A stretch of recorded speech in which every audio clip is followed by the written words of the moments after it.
네, 오늘 말씀 통해서 부활의 은혜를 우리가 살펴보기를 원합니다.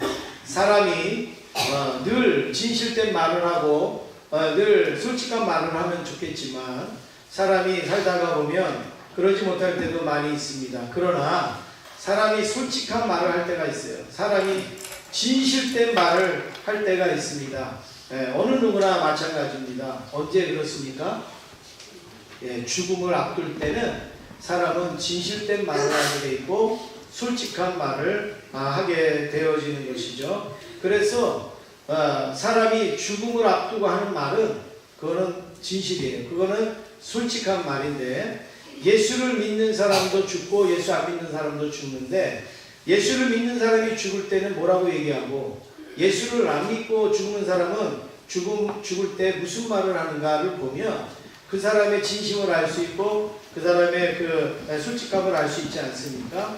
그래서 구원의 확신을 가진 사람은 항상 기뻐하고 소망을 가지는 말을 하고, 구원의 확신이 없는 사람은 늘 불안하고 두려운 고백을 하게 되는 것입니다.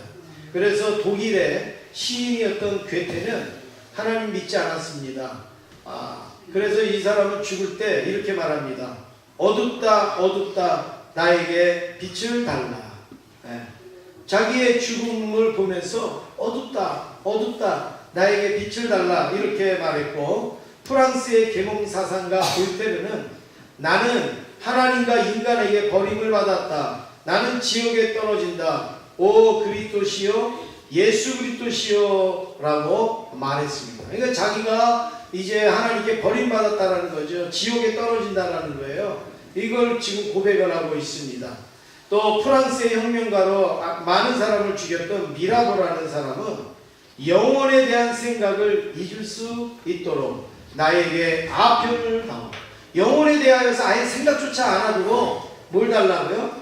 아편을 달라. 마약을 달라. 내가 그래야지 이기고 견딜 수가 있겠다. 얼마나 죽음이 무서우면, 얼마나 죽음이 두려우면 이런 말을 했겠습니까? 여러분, 오늘은 부활주일로 예수님의 부활하심을 우리가 기뻐하고 감사함으로 드리는 날입니다. 오늘 우리가 마지막에 이제 세상을 떠날 때에 이들처럼 이런 두려움의 고백이 아니라 기쁨으로 맞이하고 부활의 소망을 가질 수 있기를 주님의 이름으로 축원합니다. 첫 번째로 우리가 부활의 은혜를 살펴볼 때 첫 번째로 우리가 가질 수 있는 것은 부활의 증거입니다. 뭐든지 증거가 확실해야지 우리가 믿을 수 있는데, 어떤 종교에서도 부활을 가진 종교는 없습니다. 여러분들이 많은 종교들을 한번 보세요. 거기에는 죽으면 끝이지 부활을 알리는 종교는 하나도 없습니다. 그러나 우리의 신앙은 부활의 신앙인데, 그냥 우리만 믿는 부활이 아니라 역사적인 사실, 역사적인 증거가 있단 말이죠. 왜 우리가 부활할 때 그냥 성도들만 믿는 것으로 그렇게 하는 부활이 아닙니다.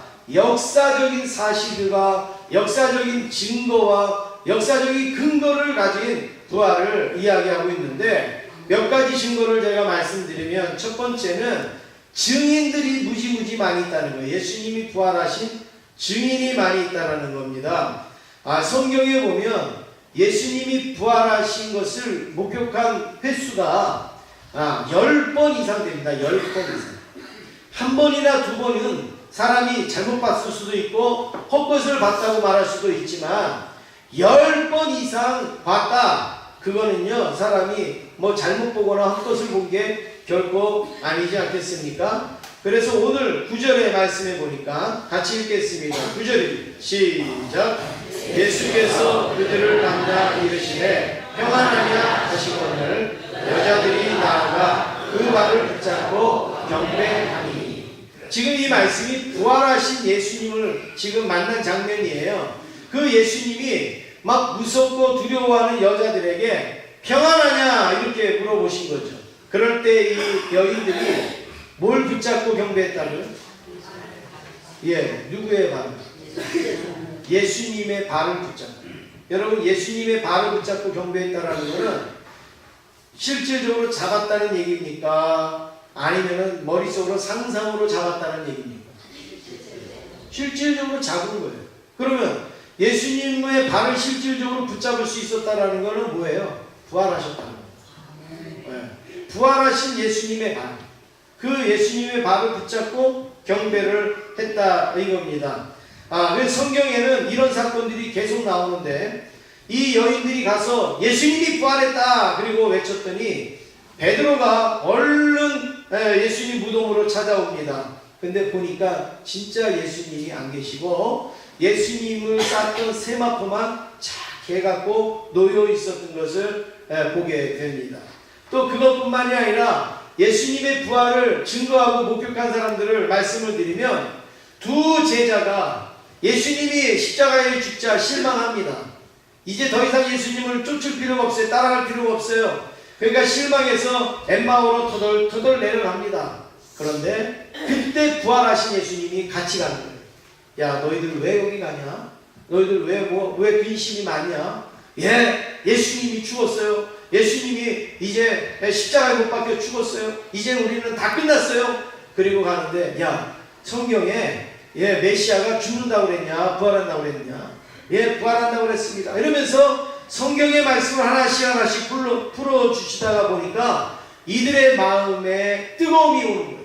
그러면서 내 옆에 계신 분이 부활하신 예수님이라는 것을 발견하게 되는 겁니다. 그래서 그 예수님을 만나고 나서 어떻게 하느냐? 엠마오로 가던 그 걸음을 멈추고 뒤로 돌아서 예루살렘으로 다시 가는 거예요. 그리고 거기 가서 평생 죽을도록 복음을 전하는 삶이 되어진 것이죠. 누구를 만났어요? 예수님. 어떤 예수님이요? 부활하신 예수님을 만난 겁니다. 그것뿐만이 아니라 부활하신 예수님을 기다리기 위해서 많은 제자들이 다락방에 모여서 기도하고 있었습니다. 그때 예수님이 쫙 나타나서 문도 꼭꼭 걸어 잠그고, 누가 와서 자기들 잡을 수도 있으니까 문 꼭꼭 걸어 잠그고 자기들끼리 숨지기고 있는데, 예수님이 그 무리에 딱 나타나신 거예요. 그러더니 내가 부활했다, 그렇게 말씀을 합니다. 근데 그 자리에 누가 없었어요? 누가 없었어요? 도마가 없었어요. 도마가 잠깐 나갔다가 왔는데 제자들이 난리가 난 거예요.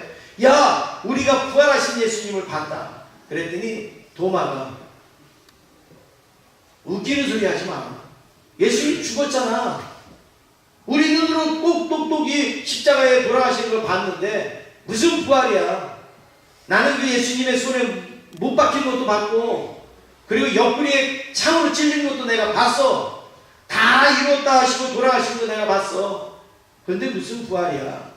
내가 예수님의 그 손을 만져보지 않고서는, 옆구리에다가 내 손을 집어넣고 않고서는 나는 그 예수님 못 믿어. 부활했다는 거 못 믿어. 그런데 며칠 있다가 예수님이 도마에게 나타납니다. 그리고 도마가 한 말을 기억하시는 거예요. 예수님이. 도마야, 너 손으로 내 못자국 난 손을 만져봐. 네 손으로 내 옆구리에 창으로 찔린 옆구리에다가 손을 넣어봐. 도마가 안 믿을 수가 없는 거죠. 부활하신 주님이 나타나셔서 만져보라고 하는데, 옆구리에다 손을 넣어보라고 하는데 어떻게 안 믿어요? 그러면서 예수님이 이렇게 말씀합니다. 믿지 않는 자가 되지 말고 믿는 자가 되라. 할렐루야. 여러분, 우리가 믿지 않는 자가 아니라 믿는 자로 살아갈 수 있기를 원합니다. 그것뿐만이 아니라 예수님은 자기의 동생인 야고보에게도 나타나서 부활하신 모습을 보여줬고, 또 500여 형제들이 모여있는 그곳에 예수님이 나타나셔서 부활하신 모습을 보여줘요. 여러분, 한 사람이 혼자서 보는 거하고 500여 명이 같이 보는 거하고는 어떤 게 더 신빙성이 커요? 500여 명이 보는 게 훨씬 더 신빙성이 크죠. 혼자는 그냥 자기가 상상으로 아니면 어떤 환상으로 봤을 수도 있어요. 근데 500명이 동시에 봤다, 그거는 그렇게 될 수가 없습니다. 근데 500여 형제에게 예수님이 나타내 보이셨고, 특별히 고기를 잡는 베드로에게 나타나셔서, 야, 고기 좀 가져와봐. 생선 좀 가져와봐. 그리고 같이 그걸 잡수셨어요. 그러면서 베드로에게 이렇게 말씀합니다. 네가 나를 사랑하느냐? 네가 나를 사랑하느냐 3번 물으시면서 내 양을 먹이라 내 양을 치라 예수님이 베드로에게 사명을 다시 주실 때에 베드로가 어떻게 합니까? 이제 평생 주님을 위하여서 살아가는 그러한 제자가 되어졌어요. 여러분 보세요. 예수님의 부활을 증거한 사람들이 얼마나 많습니까? 우리나라 6.25를 경험하신 분들이 아직도 살아계세요? 안 살아계세요? 살아계시죠. 무지무지 많이 살아계시죠. 마찬가지로 예수님의 부활하심을 눈으로 보고 목격한 사람들이 적어도 100년 동안은 살아있었을 겁니다. 그 사람들이 다 예수님 부활의 증인이에요. 오늘날에는 다 죽었지만 그들이 증거하고 있잖아요. 그들이 말하고 있지 않습니까? 여러분 이수신 장군이 그 임진왜란 때 일본을 물리친 거 우리가 봤어요? 못 봤잖아요. 그러나 그 당시에 있었던 사람, 그 당시의 역사들이 그거를 기록하고 있잖아요. 그걸 우리가 믿듯이 오늘 이 성경에 예수님의 부활하심을 만났던 사람들의 모습이 기록되어 있지 않습니까? 그러므로 예수님의 부활은 확실하다는 사실입니다. 두 번째로 예수님의 부활을 확실하게 하는 것은 예수님의 무덤을 보면 알 수가 있습니다. 여러분 세상에 모든 나라를 가든지 어떤 나라를 가든지 여러분 반드시 빼놓지 않고 구경하는 데가 있어요. 뭐예요? 묘지. 예. 우리나라에도 오면 묘지. 예? 저는 고등학교 때 경주를 가가지고 야 우리가 여기 왜 왔지? 이 생각이 들어요. 맨 능만 보고 있는 거예요. 능만. 이거는 누구의 능, 이거는 누구의 능, 누구의 능. 외국에 가도 마찬가지입니다. 가면은 전부 이거는 누구의 묘고 누구의 능이고 전부. 그리고 저 이집트에 가도 뭐예요? 피라미드 막 이렇게 해가지고 거기에 뭐 왕의 묘니 막 이렇게 한단 말이에요. 그런데 예수님의 묘는 없어요. 왜요? 그 안에 안 계십니다. 부활하셨기 때문에 부활하신 분의 묘가 왜 필요합니까? 무덤이 열렸는데 거기에 예수님이 계실 이유가 없어요. 그래서 지금도 이스라엘에 가면 여기가 예수님이 묻히신 그런 어떤 무덤이다라는 그냥 그 정도 흔적만 있지 예수님의 무덤이 없어요.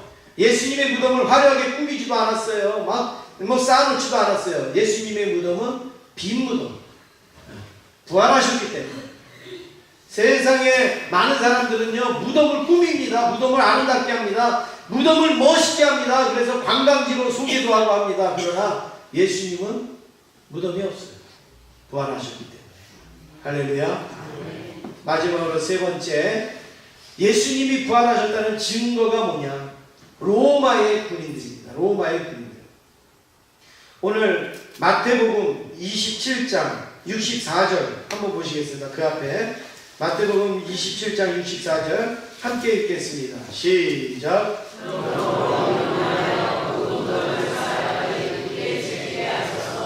제자들이 와서 시체를 도둑질하여 가고 백성에게 말하되 그가 죽은 자 가운데서 살아났다 하면 그의 승인이 전보다 더 클까 하니. 네, 지금 이게 무슨 내용인가 하면 예수님이 돌아가시기 전에 또 예수님이 죽으신 다음에 이제 무슨 일을 하냐. 야 예수님이 죽었어. 그래서 무덤에다가 요셉의 무덤에다가 묻었어요. 그런데 무슨 생각이 나요? 예수님이 늘 평상시에 말씀하던 게 생각이 나요. 내가 죽은 지 며칠 만에? 3일 만에 살아나리. 그 당시에는 듣지도 않고 믿지도 않았지만 예수님이 막상 돌아가시고 나니까 이게 생각이 나는 거예요. 그래서 지금 경비병들에게 지금 명령을 내리는 겁니다. 야, 예수가 3일 만에 부활한다고 했어. 그러니까 부활하면 안 돼. 왜냐하면 부활하시는 주님을 죽였으면 큰일이잖아요. 그러니까 부활하시면 안 돼. 그러니까 너희들이 문 앞을 꼭 지켜. 예, 이 무덤을 꼭 지켜. 아주 단단히 지켜. 혹시 부활 안 하시더라도 제자들이 혹시 예수님의 그 말씀을 기억해서 부활했다고 훔쳐가고 부활했다고 말할 수 있잖아. 그러니까 그런 말도 못하도록 아예 처음부터 무덤을 봉쇄를 해. 꽉 지켜. 이렇게 명령을 내렸단 말이에요. 여러분 로마 군대가 어떤 군대인 줄 아세요? 그 당시에 세계 최고의 군대입니다. 예.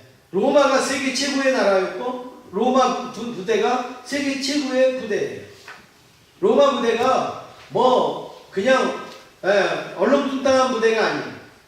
제가 이스라엘에 가서 중심은 이스라엘이지만 또 주변에 있는 이집트나 뭐 요르단이나 로마나 이런 나라들을 보지 않습니까? 근데 정말 로마가 그 당시에 대단한 나라였어요.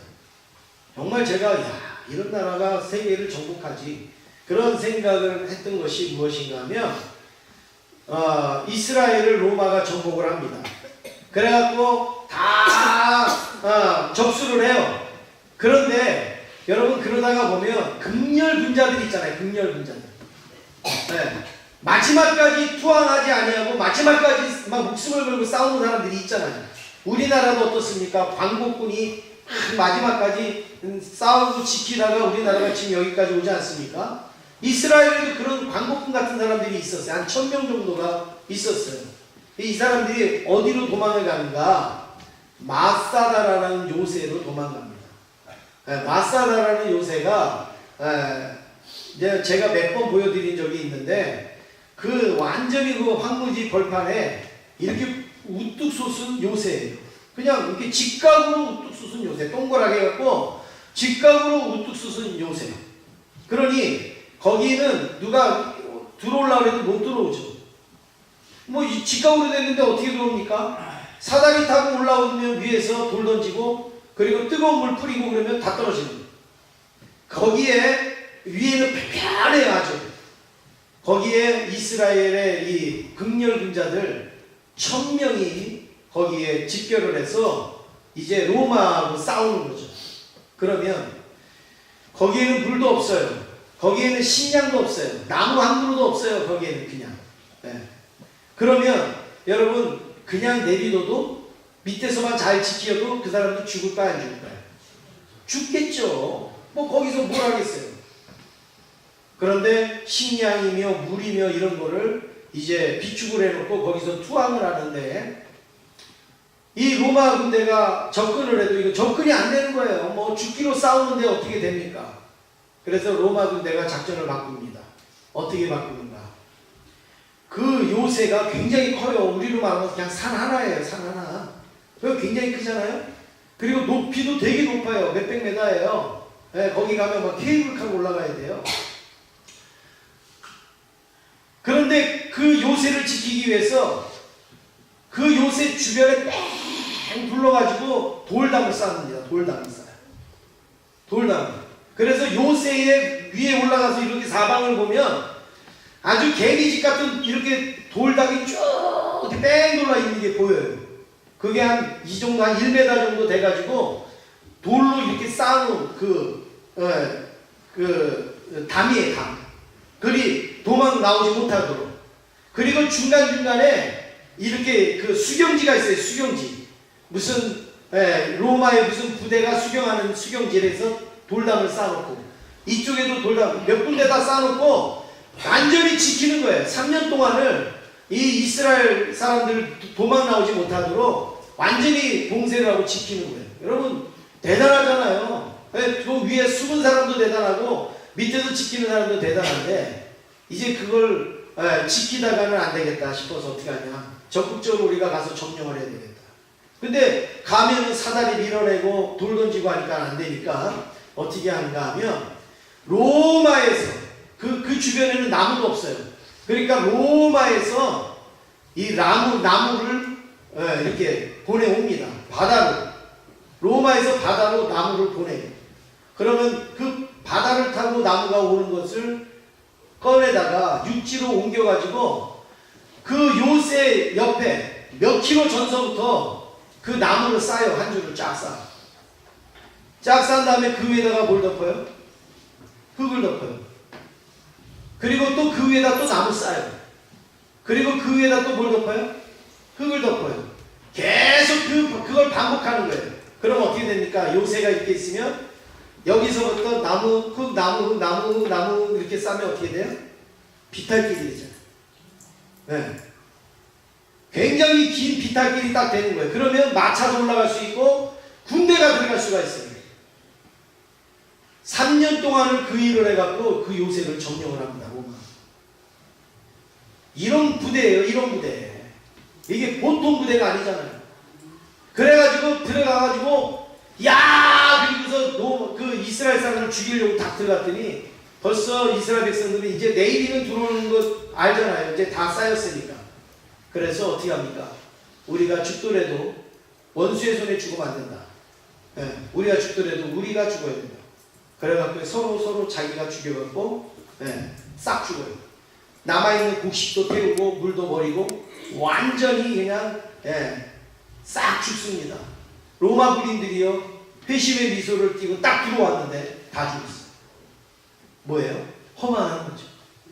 우리는 이 허망한 것을 위해서는 이렇게 싸웠구나. 이거를 알게 된 거예요. 그런데 지금 가면 거기에 어느 나라 국기가 꽂혀 있어요? 이스라엘의 국기가 꽂혀 있어요. 그때 뺏겼던 나라를 이스라엘이 다시 회복해서 지금은 이스라엘이다. 그래갖고요 거기 가면요 이스라엘 학생들이요 수백 명 수천 명이 막 와요. 왜냐하면 그게 민족의 그 정신이에요. 자기네 그 민족의 정신. 근데 그걸 제가 말씀드리는 게 아니라 로마 부대가 그런 부대였단 말이에요. 그런 부대가 예수님의 무덤 하나를 못 지키겠어요? 예수님의 그 무덤 하나를 그거를 왜 놓치냔 말이에요. 그러니까 꼭꼭 지켜라. 그런데 어떻게 됐어요? 막 지진이 일어나고 막 요동하더니 그 무덤이 훅 열려요. 예수님 없어졌어요. 여러분. 그러니 로마 부대가 지켰는데도 그것을 지키지 못했답니다. 그래서 이들이 대책을 세우는데 13절에 보면 어떤 대책을 세우는가 같이 읽겠습니다. 시작. 우리가 잘 때에 그를 도둑질하여 갔다. 이제 대책을 세우니까 어떻게 돼요? 제자들이 와서 도둑질해 갔다. 예수님의 시신을 도둑질해 갔다. 여러분 말도 안 되는 소리를 하잖아요. 군대도 아니고 제자들이 무슨 힘이 있어요? 제자들이 뭐 칼이 있어요, 창이 있어요, 뭐가 있어요? 자기네들 무섭다고 도망다녔던 제자들이 무슨 힘으로 로마 군대를 물리치고 예수님을 훔쳐가겠냐 말이에요. 그런데도 어떻게 해요? 부활하신 걸 어떻게 합니까? 그래서 이들은 궁여지책으로 이런 말을 할 수밖에 없었다라는 겁니다. 여러분 이런 증거를 보세요. 예수님의 빈무덤, 로마 군인들의 그 실패, 그리고 많은 증인들을 볼 때 예수님은 부활하신 줄로 믿습니다. 네. 옆에 있는 분하고 인사하시겠습니다. 예수님은 부활하셨습니다. 두 번째로 그러면 예수님이 부활하셨으면 부활의 기쁨이 오는 것이죠. 1절에 우리 같이 읽겠습니다. 1절 말씀 읽습니다. 시작. 안식일이 다 지나고 안식 후 첫날이 되려는 새벽에 막달라 마리아와 다른 마리아가 무덤을 보려고 갔더니 이들은 뭘 보려고 갔어요? 무덤 보려고 갔어요. 무덤 속에 예수님 잘 계시나 이거 보려고 갔단 말이에요. 그랬는데 여러분 어떻게 됐습니까? 그 예수님은 부활하셨는데 이 마리아의 마음이요 어떻겠어요? 3일 전에 예수님이 십자가에 죽으시는 것을 똑똑히 눈으로 봤어요. 절규하시는 걸 봤어요.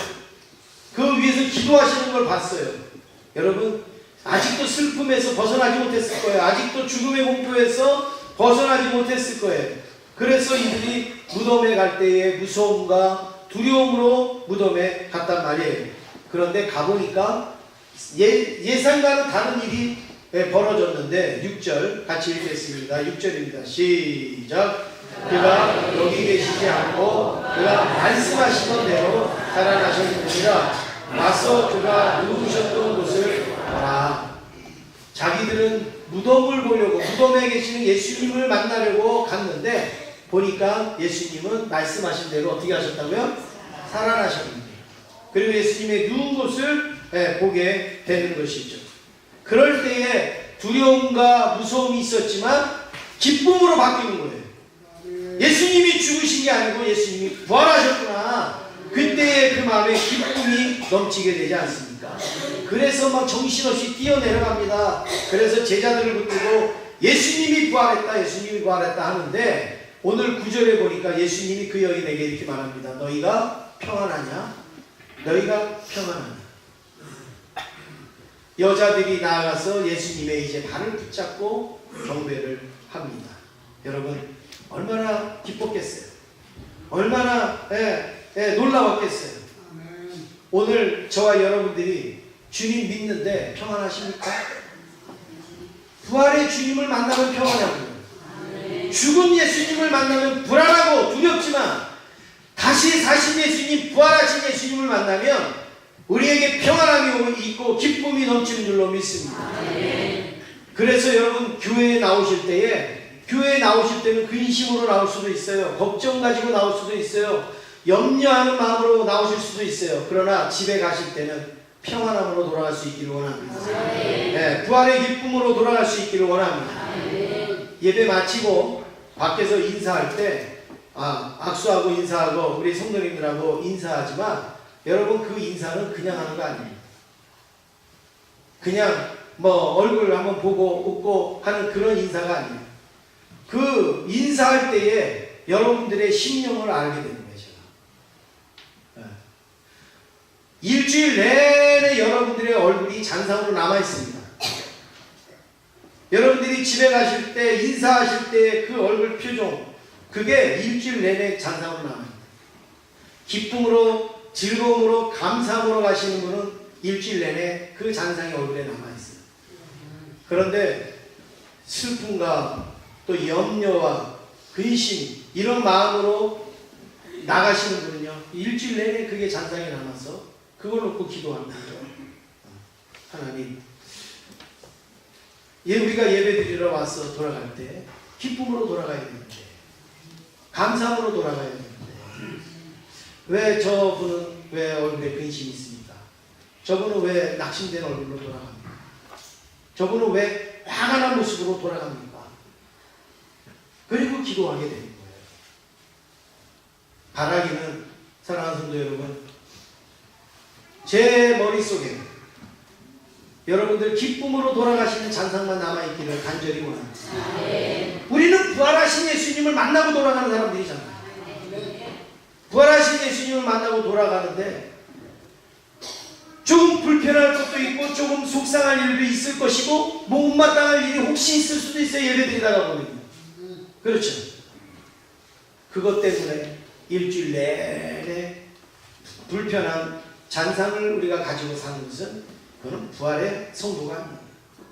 부활의 성도는 무서움과 두려움으로 무덤에 왔지만 예수님의 발을 붙잡고 경배한 다음부터는 기쁨으로 와가지고 예수님 부활을 증거하는 사람인 줄로 믿습니다.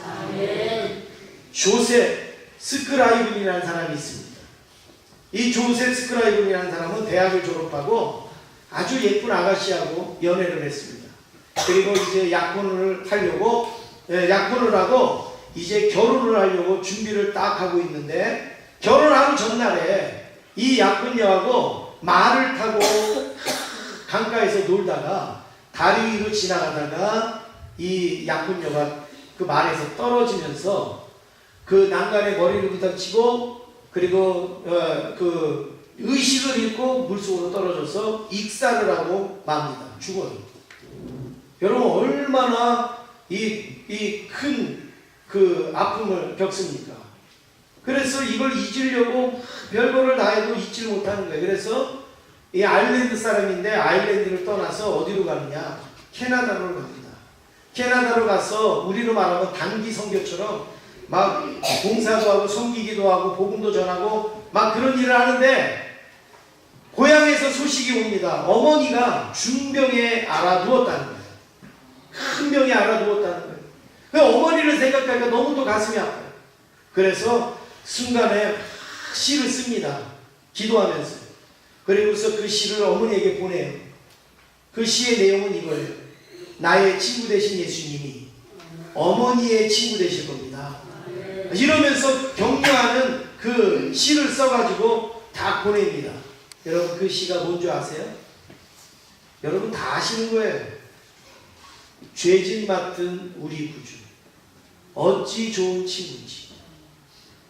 그걸 이 조셉 스크라이브니 썼단 말이에요. 2절까지 써가지고 어머니에게 보냈어요. 어머니, 나는 가지 못하지만 예수님이 우리의 친구 아닙니까? 그 예수님이 우리와 함께 하십니다. 힘을 내세요. 이러면서 그걸 써서 보냈는데, 그리고 캐나다에서 생활하면서 또 예쁜 여인을 또 만납니다. 로체라는 여인을 만나서 결혼을 준비를 하다가 이 여인이 또 폐렴에 걸립니다.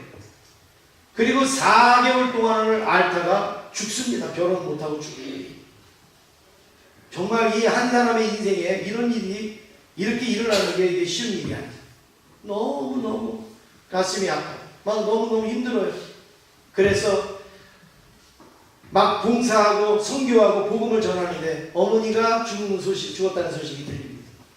그래서 고향에 딱 내려갔어요. 고향에 내려갔더니 동네 사람들이, 고향 사람들이요, 이 조셉을 조롱하는 겁니다. 여러분, 고향에 갈 때 성공한 모습으로 가야지 좋지, 안 그러면은 막 실패했다 그러고 막 이러잖아요. 막 조롱하고 조소하고 비웃고 막 이렇게 합니다. 그때의 이 조셉이요, 어머니에게 보냈던 그 시에 3절이 떠오른 거예요. 3절이. 2절까지만 썼는데 3절이 떠올랐어요. 그 3절이 뭐죠? 세상 친구 멸시하고 너를 조롱하여 예수 품에 안기어서 참된 위로 받게 됩니다. 고향에 갔더니 친구들이요, 나를 멸시하고 나를 조롱한단 말이에요. 얼마나 힘들어요. 그런데 이 조셉은 하나도 힘들지 않았어요. 왜냐하면 예수 품에 안기어서 참된 위로를 받는 것을 생각하니까 견딜 수가 있었어요. 이게 바로 부활의 신앙을 가진 사람의 모습이에요. 저 사람이 나 조롱하잖아요. 저 사람이 나 조소하잖아요. 저 사람이 나 멸시하잖아요. 그래서 나 못 살겠어요. 이거는 부활이 없는 사람이에요. 저 사람이 멸시하는데, 저 사람이 나를 조롱하는데 나는 평안해요. 왜냐하면 예수님의 품에 안기어서 위로를 받기 때문에, 나도 예수님처럼 부활할 수 있기 때문에 나는 감사할 수 있어요. 여러분, 이게 바로 이 조셉의 신앙이고 오늘 우리의 신앙인 줄로 믿습니다. 그래서 이 죄진 맡은 우리 구주라는 찬송을 보면요, 단어가 걱정, 근심, 걱정, 무거운 짐, 시험, 괴로움, 시험, 그 다음에 멸시, 조롱, 이런 단어들이 얼마나 많이 있습니까? 그런데 맨 마지막에 뭐라고 표현합니까? 예수 품에 안기어서 참된 위로 받게 됩니다. 이 모든 단어 다 대봐야 소용 하나도 없어요. 예수님의 품에 안기면 참된 위로 받는 거예요. 참된 위로. 한번 우리 여러분, 이 시간에 우리 이 찬송을 한번 같이 부르기로 합니다. 제가 이 찬송을 부르는데 코러스를 데리고 왔습니다. 이 찬송을 부르는데 코러스를 데리고 왔는데 미국에서 한 가족을 데리고 왔습니다. 우리 화면에 보면 이제 코러스 하는 팀이 나옵니다. 그래서 굉장히 잘합니다. 우리가 부르면 옆에서 코러스를 넣어줄 거예요. 우리 한번 같이 이 찬양 부르시겠습니다. 오지 맡은 우리 구주, 오지 졸지 못해, 어쩜 그 친구가 울지, 우리 주께 남기세 주께 모아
예수 주께 하시옵소서. 자네 위로만 되네. 할렐루야. 잘하죠. 부활의 신앙은 우리가 슬픔을 가졌다 할지라도 고난을 가졌다 할지라도 기쁨으로 바꾸고 감사로 바꾸게 되는 줄로 믿습니다. 아까 부활이 없는 사람들의 고백은 어둡다고 그랬고 그리고 무섭다고 그랬지만 미국의 초대 대통령 워싱턴은 죽음을 앞두고 이렇게 말합니다. 좋다. 저 세상은 참 아름답고. 철로 역정의 저자 존 버녀는 나를 받아주시옵소서. 이제 당신께로 가나이다. 할렐루야.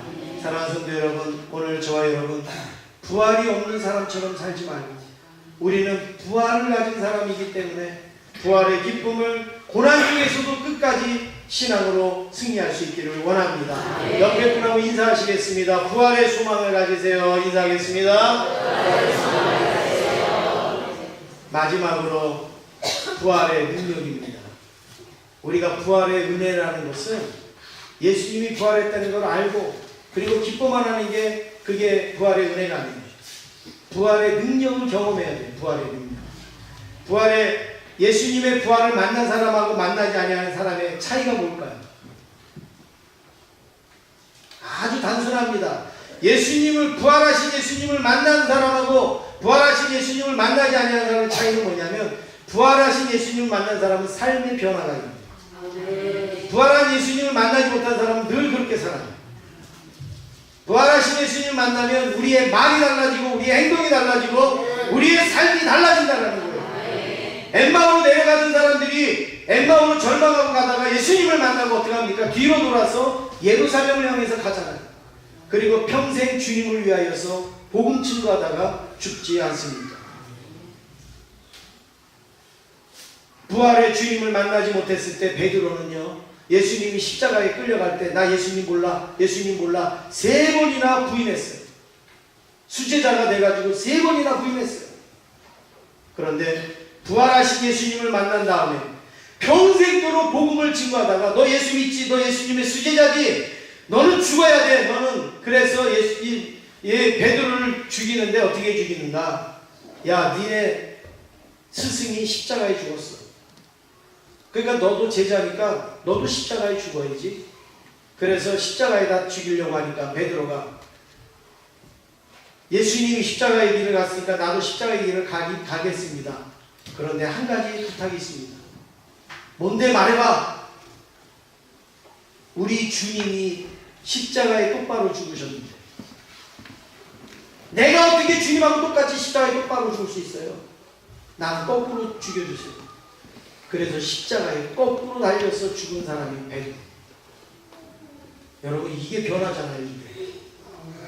부활하신 예수님 만나기 전에는 자기 죽을까봐 도망다니면서 나 몰라 예수님 몰라 하던 사람이 부활하신 예수님을 만난다면 오히려 거꾸로 죽여달라는 거예요. 이게 바로 부활의 능력입니다. 부활하신 예수님을 만나기 전에 바울은 어디 예수 믿는다는 사람만 있으면 쫓아가갖고 그 사람 죽이려고 그냥 살기가 등등하고 스데반 죽이고 했던 바울이 예수님을 만난 다음에는 어떻게 합니까? 자기가 핍박을 받으면서 자기가 매를 맞으면서 자기가 죽을 고비를 넘기면서 예수님의 복음을 증거하지 않습니다. 이게 부활의 능력이에요. 부활의 능력. 사랑하는 성도 여러분, 오늘 저와 여러분에게도 이런 부활의 능력이 삶 속에서 나타나기를 원합니다. 예배 드릴 때요, 여러분 집에 가실 때도 마찬가지지만 예배 드리실 때도요, 부활의 능력을 가지고 예배를 드리잖아요. 아무리 내 삶에 너무나도 큰 문제와 힘든 일이 있어도 내가 부활의 능력을 가진 사람으로 예배를 드릴 때 얼굴에 감사는 넘치고 얼굴에 기쁨이 넘치고 얼굴에 은혜가 넘치고 밖에 나가서 봐도요, 예수 믿는 사람 안 믿는 사람 대충 알 수 있어요. 대체적으로 예수 안 믿는 사람들은 인상 쓰고 다녀요. 근데 예수 믿는 사람은 뭔지 모르게 기뻐요. 뭔지 모르게 즐거워요. 신나요. 저희 교회에 오셔서 등록하시는 분들이 대부분 하시는 말씀이 왜 이렇게 제자교회 성도들 얼굴이 반이에요? 그래서 조명이 세서 밝아요, 제가. 여러분, 부활의 기쁨이 있으면 우리에게 얼굴이 밝고 그리고 즐거움이 있고 감사가 넘치는 줄로 믿습니다. 한번 옆에 분 스쳐 보세요. 얼굴이 밝고. 제가 시간이 좀 갔지만 제가 이 말씀 드릴게요. 제가 이렇게 잠잘 때, 어렸을 때 잠잘 때 저도 모르게 습관이 있는 거를 제가 발견을 했어요. 그게 뭐냐면 자려고 눈을 꼭 감다 보니까 이렇게 인상을 쓰는 거예요. 자려고. 근데 여기에 힘이 들어가는 걸 제가 느꼈어요. 그런데 제가 목회를 하고 전도사 하면서 갑자기 기도하는데 그 생각이 나요. 나중에 목회하는데 이렇게 해갖고 설교하면 누가 그 설교를 듣겠는가? 그렇잖아요. 그래서 그때서부터 연습을 하는 거예요.